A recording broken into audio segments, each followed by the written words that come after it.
All right, so 6, enter, 5 times, that's 30, that's good.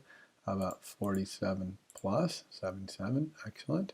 How about 2 divide, 38.5, we're seeing the floating point number there working. You can see the stack is doing all the right thing. Okay, makes sense. Now I'm going to do one more thing here, which is to add another operation. This is going to be a slightly different operation. So I'm going to copy and paste these operation buttons here. Again, I'm going to make sure they're lined up really nice with as many of these blue lines as I can get. I'm actually going to leave these buttons here because you're going to need them for your homework. But we're going to change this button right down here to be a different operator, which is going to be square root, which is right here. It's the square root operator. All right. And so I'm going to go back here to do square root, and it's just another case, right? Case square root.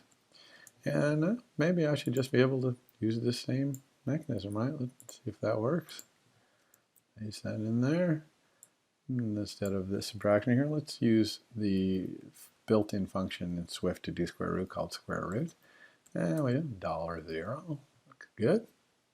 Yeah, we're ready to go. It should just work, right? Oh wait, what's going on here? We have some sort of error. Why? What's the problem? I don't understand. Let's take a look at this. Now, this error is a little hard to understand, but basically what it's saying is that you're calling perform operation here with an argument, which is a function that only takes one argument. Because Swift looks here and it sees that it's only using $0, so this is a one argument function. This whole curly brace thing is a function that takes one argument. Well, perform operation takes a function that has two arguments. So that's a mismatch. That doesn't work. So how can we fix this? Well, actually, believe it or not, we can just make a copy of perform operation of another method, same name. This one's going to have different arguments. It's going to have an argument, which is a function that only takes one double and returns a double. And then inside here, obviously, we don't need to pull two things off the stack, just one. And obviously, we only need to check to make sure there's one thing on the stack. And look, all errors, warnings gone. Okay, Swift automatically figured out that this performer operation must be this one because this is a function that only has one argument, and so it matched it up with this version of it. So in Swift, you can have functions with the same name. They can, as long as they have different arguments, and Swift will automatically pick the right one if it can. There are some times when it's just like, I can't really tell which one you mean, and it will certainly complain in that case. But most of the time, it's going to be able to tell from the types involved what's going on. So let's go and run this one again real quick. 36 square root. Looks like it's working. 9 times square root. Excellent. Okay. All right. So the last thing I'm going to do here is work on the layout of these buttons. So that's all I'm going to do for the code. You can see that we really didn't have to write that much code to make this work, and we got to do a lot of stuff in our UI here. So let's go ahead and make it so these buttons spread out, because right now you see all the space is wasted right here, and on an iPhone in portrait mode the whole bottom space is wasted, and in an iPhone on landscape mode this whole side is going to be wasted. So I really want these buttons much bigger and stretching out. Now when you do something like that, you have to think a little bit of kind of what your strategy is going to be.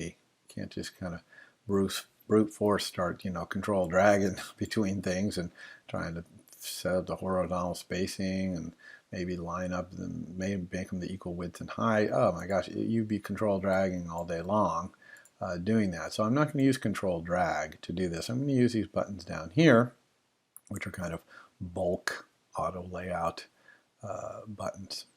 Let's go ahead and use the whole screen here, document outline.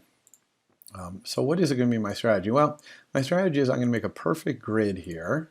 So I almost have one, except for there's one missing here.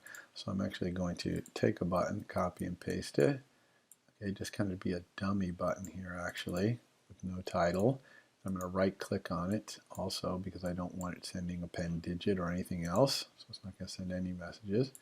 But it's just a dummy, so I'm kind of using a little bit of brains over brawn here to do this perfect grid. Now if I have this perfect grid, then if I had a rule where all these buttons had to be the same size, and they all had the same spacing between their neighbors, not just between each other, but the same spacing to this edge and the same spacing to this top edge.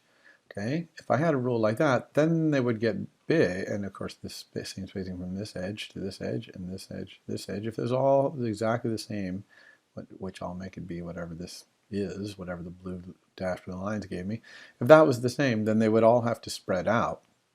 Okay, they'd get bigger, but they'd all stay the same size because I'm going to make a rule that they have to be the same size.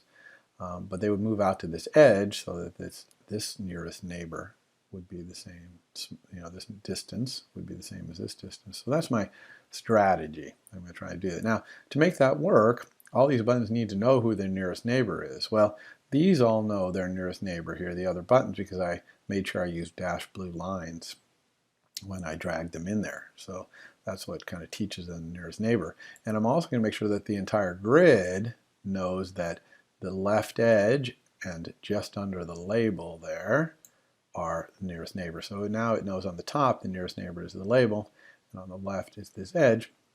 And it's going to pick this edge as the nearest neighbor for these buttons and the bottom edge, because that's all there is. There's nothing else out here, so it that's the only neighbor there is. It's going to pick those.